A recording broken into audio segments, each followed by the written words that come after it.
šorīt runāju ar sievu, un viņa teica, ka no manīm nekāds food blogeris nesanākšot. Bet es vienalga pastāstīšu.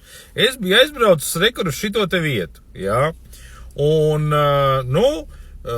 viena pankūka maksā 7 eiro, konkrēti tā, ko mēs paņēmām ar dēlu, jā. Un tā problēma ir kāda? Ka tu viņu paņem, jā, un pati pankūka pēc sevi, viņa nav ne garšīga, ne negaršīga, viņa nekāda, miltu un ūdens, jā, tāda droši vien ir tā doma, lai tu varētu izgaršot pēc tam visu to, ko viņi tur liek iekšā. Bet tā problēma ir kāda?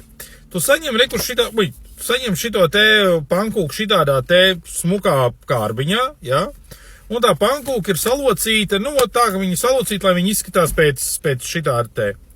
Un vienmēr sakot, sanāk tā, ka no tās pankūkas un šitādi te gabalu, jā, tu ēd vienkārši pliku maizi, jā, bez nekā.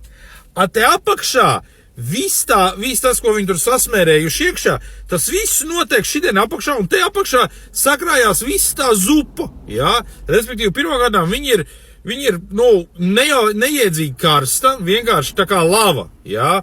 Un otrām kārtām, viņi ir pārvēršās vienkārši par tādu neiedzīgu saldu koncentrātu. Vienkārši, it kā tu dzertu sīrupu, jā. Vienmēr sakot, tāds man bija piedzīvojums ar šito vietu. Es nesaku, ka viņi ir slikti, nekādā gadījumā. Noteikti ir daudz cilvēku, kam viņi garšo un kur iet, jā.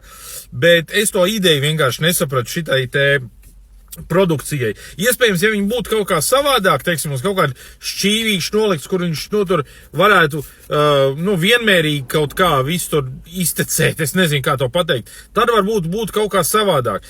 Bet konkrēti, šitajā te tūts variantā, kur tas viss, tas saldums un viss tas pārējais, viņš notek tev te zemē, un viss tā zupa tev te apakšā ir, vai ne? Man kaut kā neaizgāja.